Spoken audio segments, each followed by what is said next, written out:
Wow, wow, wow, wow, wow. There's only one place to start today. I haven't even got time for an intro because, yeah, we're just going to get straight into Arsenal. But yeah, thank you guys for coming along, joining me on my way to work today. I was going to do a reaction video last night, but I wanted to kind of sit on it. I wanted to sit on it and reflect on the game a little bit. Because, wow, oh wow. Sorry guys, 1 second, let me just join. Yeah, I wanted to kind of let it simmer in me for a bit, because I knew if I came out last night and did the video, it'd be like just a pure emotion, and it still is, to be honest. Like, it hasn't fully sunk in that we've just done what we've done. But yeah, we're gonna try and get into it and just go over the whole game really, and just speak about whatever we want really in this, because this is just unprecedented for us as an Arsenal fan right now. I'm not going to touch on the Bayern Inter game really. I've seen the score. It's what I said would happen. I said 2-1 Inter. But the Arsenal game, wow, oh wow. I said 3-1 before this game.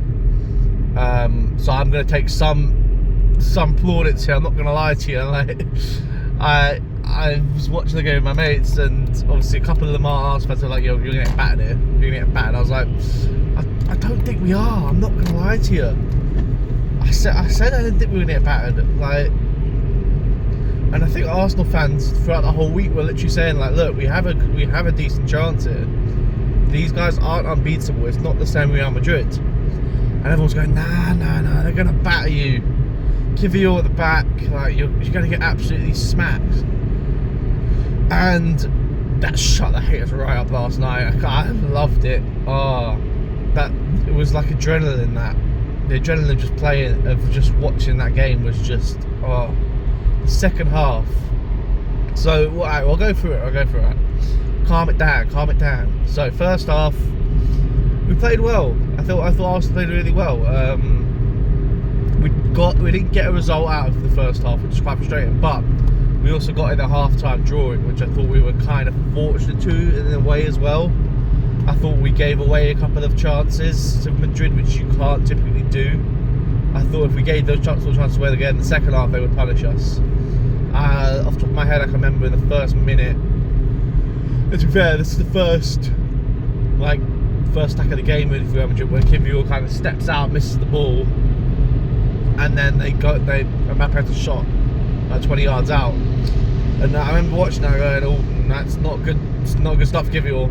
But to be fair to Kivior, the second half performance was much more comfortable. He looked a lot more confident in the second half.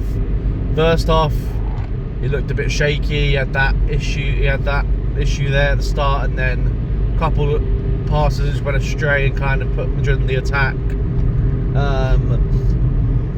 Obviously there was the one where Mbappe would have been offside anyway, but it wasn't ideal, that first half from Kivior. But I think someone's gone into my half-time and said, look, you belong at this level, show us. I thought in the second half we would pay the manager's favour. I thought he was very much more composed on the ball. He won all of his tackles needed to win. There were a couple that were like last-ditch ones just on the counter-attack. So I thought it was much better, and he's going to give himself a lot more confidence going into the Bernabeu now. He's got a clean sheet against Real Madrid. It's massive. So yeah, that was huge from him. And then just in general in the first half, I thought Mbappe's finishing, probably if he was on form, he probably would have got a couple maybe in that first half.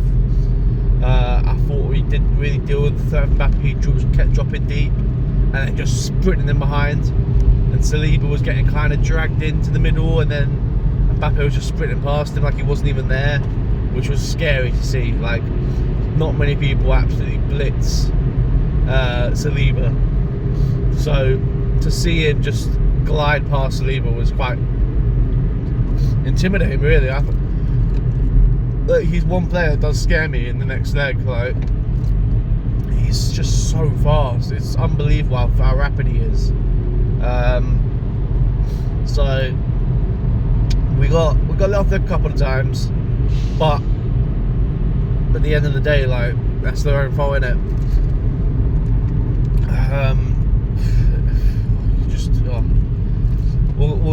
do some player reviews as well in this, I think, because there's some players we need to highlight, some players we need to basically need to kick up the arse. I look at like Vinicius Jr.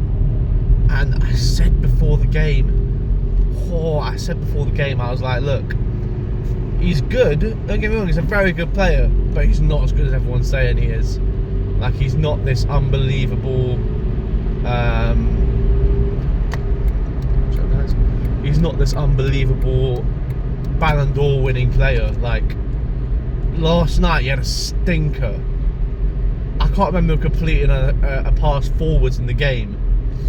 Like, he had that one in the first minute where he tried to do like a Trivella pass that just did not work at all.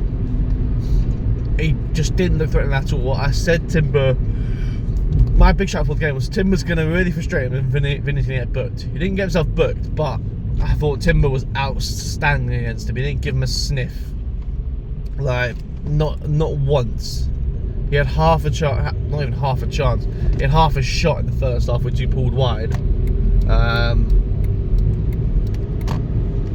But I just thought he was just all over the place, Vinny. Like, he just didn't look like he was ready for the game. Like, I don't know. It's just what I said. He's a good player, but he's not this outstanding player who's going to win a Ballon d'Or. However, if we look at Arsenal's number 7, whoo, that's what a number 7 should be doing in a Champions League knockout game.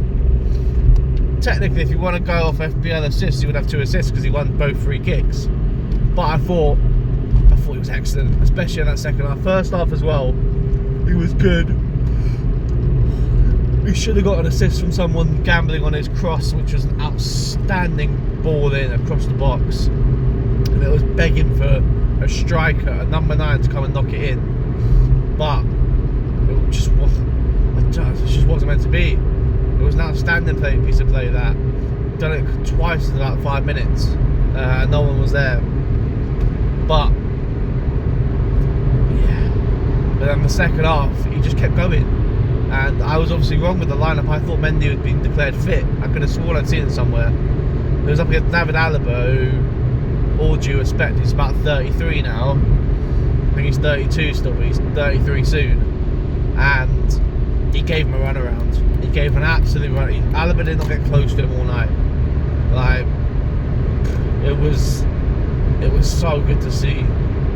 Obviously, he won both fouls for the free kicks. I thought the second one was outstanding, where he just took the ball and just drove through the middle. Just absolutely drove through the middle. And then boom, boom, little Lacazette in between. Wins the foul. That's history. The first one was really smart for him because he knew the foul was coming. So he just kept carrying the ball, just waiting for it, and then boom, bite. Won it. And he's not injured. Before everyone says, oh, he's going to miss it. Look, nah, he's fine. He just took a knock. He got studs into his Achilles in the first one. Sorry, in the second free kick when he won. So he'll be fine. He's just got a little bit of a knock. Oh, sorry guys, my sneeze. Other players I thought were actually decent on the night. I look at Asensio for Real Madrid. We'll go for Real Madrid players. Courtois made some very decent saves, I thought. Considering he's no way he's fully fit because he hasn't played. I thought he actually looked really good.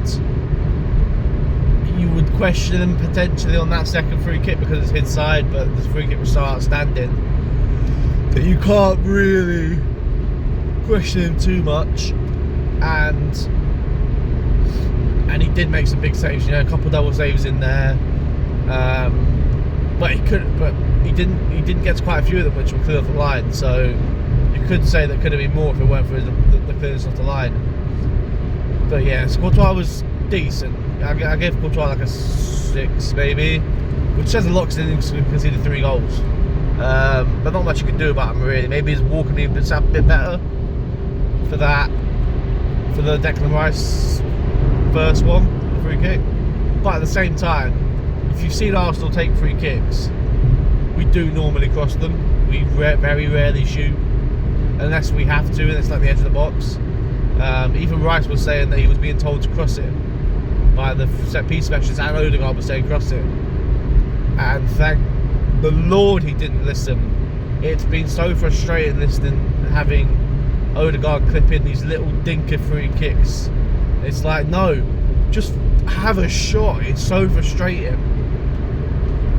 It was like the free kick in the first half we had, which wasn't a shooting one, but it was a crossing one. He had Odegaard on it. He just can't beat the first man. He does it with corners as well. It's just like, just get Saka on it. I don't know why you wouldn't have Saka on it. Like, he's a dead ball specialist, Saka. Just get him on it. But anyway. We've got Valverde at right back, who, sure guys, he did all right. He did okay. He wasn't as good as I was thinking he would be in this game, because Martinelli did actually get past him a couple of times, but the threat wasn't really down his side, to be fair to him. So he'd probably get like a 6 get as well, maybe a 5-6. I think probably a 6. He didn't do that badly. And then we look at Rudiger and Asensio. I thought Asensio was really good, actually. I really liked Asensio.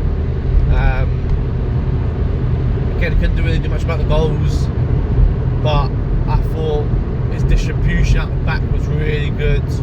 Played some really nice and cute passes out the back. So I'd probably give Asensio a 6.5. You can't really give him a 7 in central defending because he's conceded 3 goals, you know, but 6.5, I thought he was one of their best players. Rudiger, I was a bit disappointed with. He's meant to be a leader now in that side, and I didn't really see much from that yesterday, I'm not going to lie.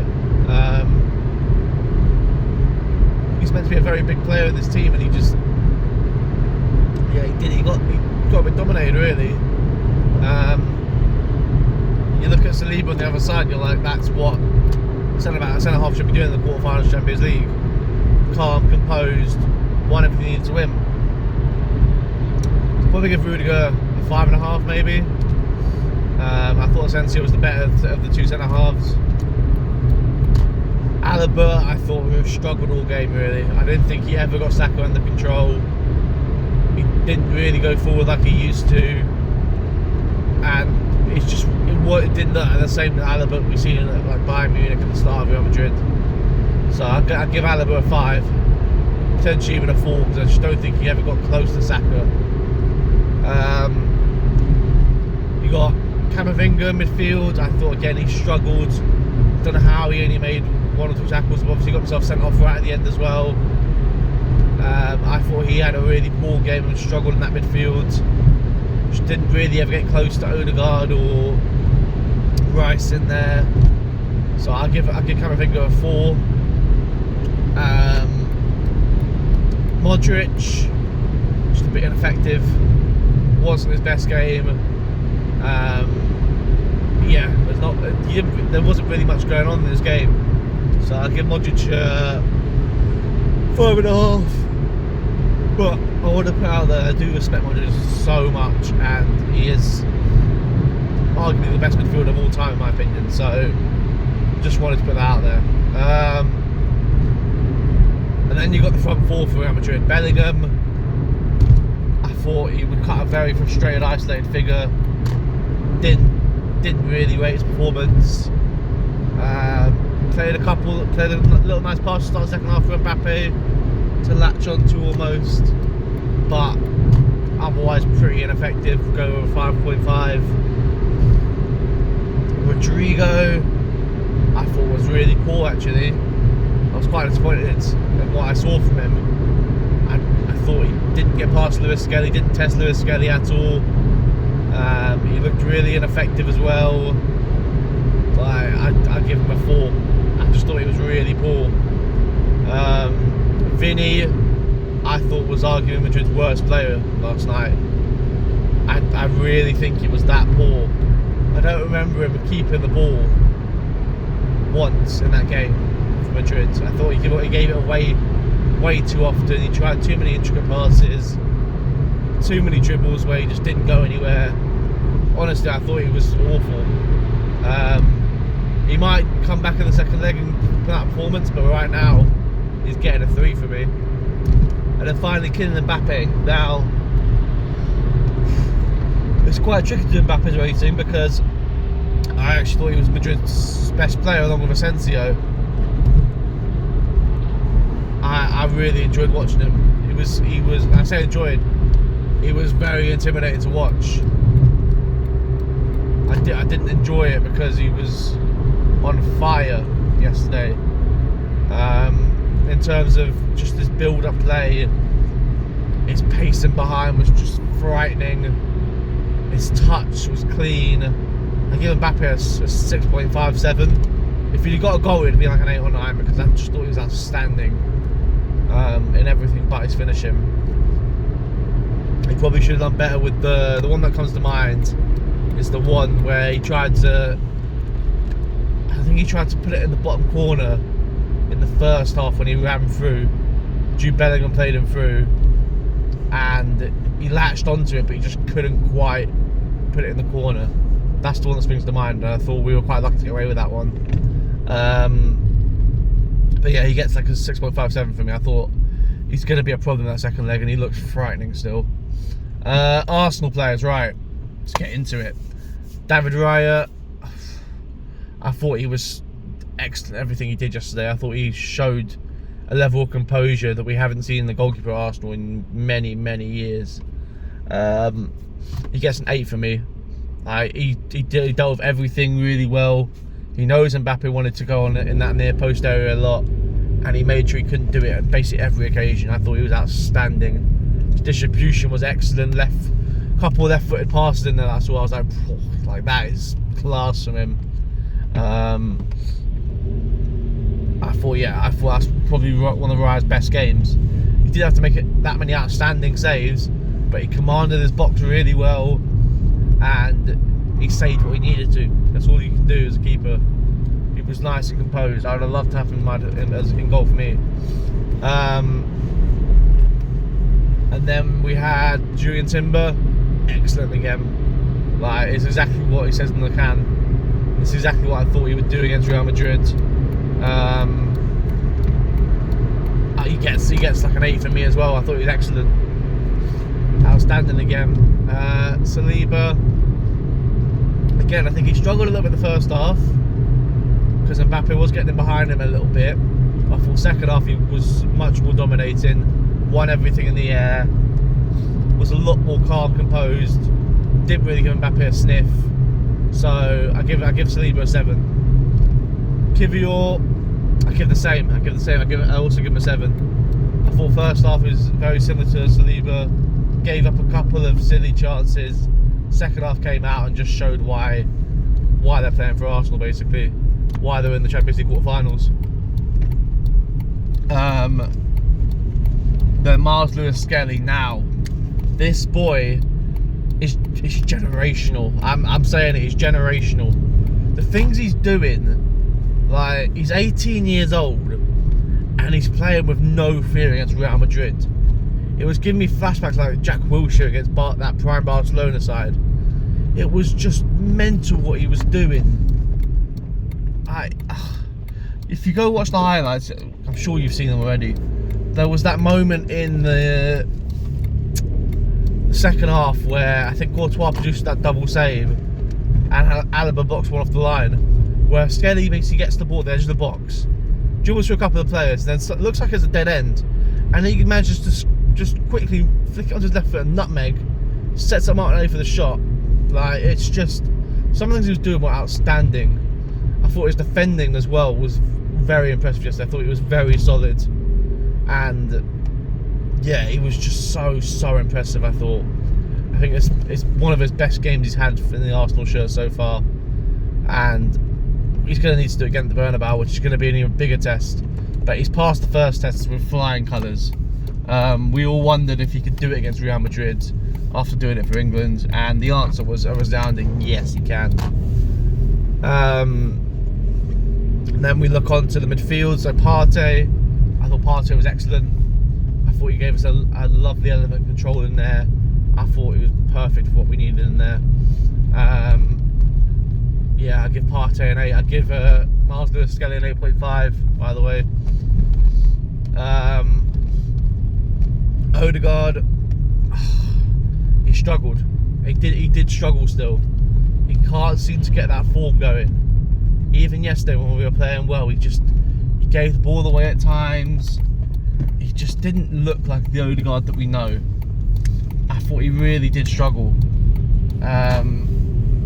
He led the press well, but on the ball, he must have given the ball away the most for an Arsenal player. I don't have the exact stat, but it just felt like when I was watching the game, he just kept giving it away. And like a simple 5-yard pass was just hard for him. So, I don't know. He just needs to get to the end of the season, basically, and then go again next year, I think. It wouldn't surprise if he does get back to his best next year. I give Odegaard a 6. And then we have the main man, double trouble free kicks, Declan Rice. You can't do anything but a 10, can you, really? I mean, he was just outstanding. I thought in that second half, he was the main man on the pitch. Like, he was bossing it. He was the best player on the pitch in that second half, which says a lot. I thought the free kicks, what, 1 second, let me just put it in here.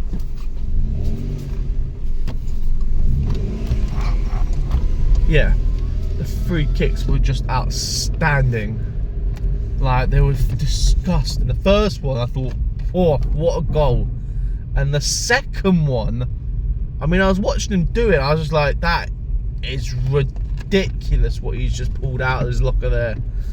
And I just go like, where the hell has this been the whole time? We've been having Odegaard clipping in free kicks to the back stick every week, and you've had this in your locker, lad. Like, oh man, it was filthy, the second one. The first one was nice, but the second one was just absolutely filthy, man. So guys, 1 second. Try reverse into here quickly.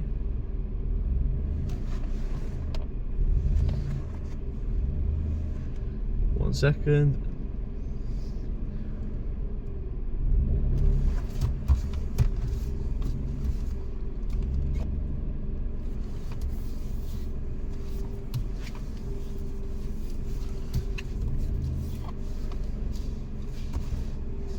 Perfectly done. Cool. Yeah, the free kick was just off. And I thought his overall performance yesterday was just outstanding in that second half. I thought he bossed midfield. They didn't get close to him. He was making runs after runs as well. He almost got a third, which would have been ridiculous if he did. And he made every Arsenal fan's dream come true last night. It was ridiculous, this performance. And I've literally got goosebumps thinking about it right now. Like, they were just so good. I don't want to see Odegaard on the free kick again. I want Rice on it every time.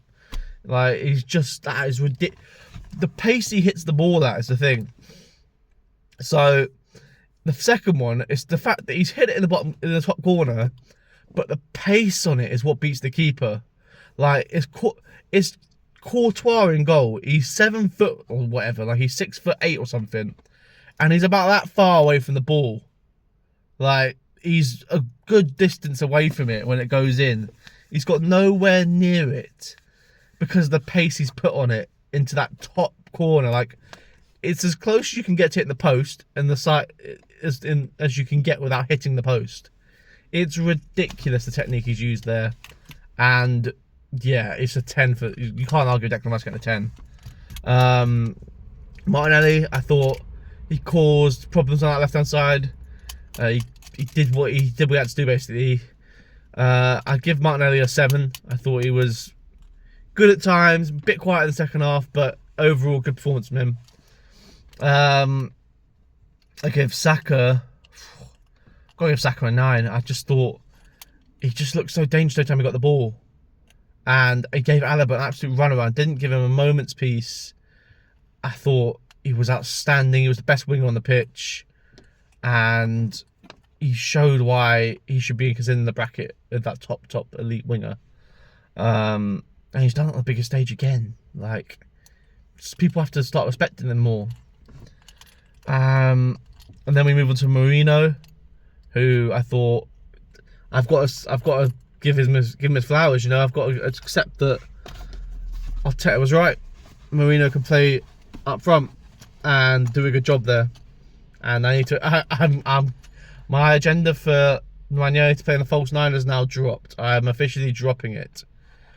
Marino could stay there for this season. Like, who the hell am I to argue with it? You know, I'm giving up my claim for the Ranieri to be a false nine because Marino was outstanding yesterday as well. I thought his link-up play was brilliant. He took his goal so well. And the Madrid defenders just didn't know where he was half the time. Like I said, for the Saka one, we should have got the assist. Maybe should have been in the box for it. But yeah, it was just, he played excellent as well. Do we really need a striker? But no, I thought he was class. I give Marino 8.5. I think. I thought he was brilliant as well. And the goal he took was so smart to finish, just to like bend it around the defenders was perfect. But yeah, that's all the ratings done. And we're looking forward to next week. I think it's the only time in a tie you're 3-0 up and you go, I'm 75% sure we'll go through it, because it's Real Madrid. Like, we have to go there, switched on, same again, and you're gonna see the most turgid football match ever. All I want is for us to go there and do what we did against Man City last season. That 0-0 against City last season, just do it again. I don't care how we get it done. Sit there in the 4-4 back in 2 and do not move. Like, that's all we have to do. All we have to do. Get through the first half. Get through the first 10 minutes even.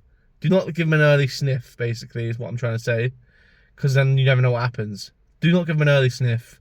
Then get through the first half. And then just manage it from there. Because that's one thing when I look at it and I go, we don't have that match experience of playing in the knockouts of the Champions League against a top side at their stadium and them trying to come back against us. We're already down, like Bayern Munich last year or whatever. Like, we used to be in the underdogs. Now we're coming into this as like, just hold it. Just all you have to do is hold it. So it does give me Man City vibes. So if we do like we did against Man City last year, we will be through. All right. Thanks for it, guys. I got to go to work, so enjoy that, and I will catch you all in the next one. Peace. Rice, baby.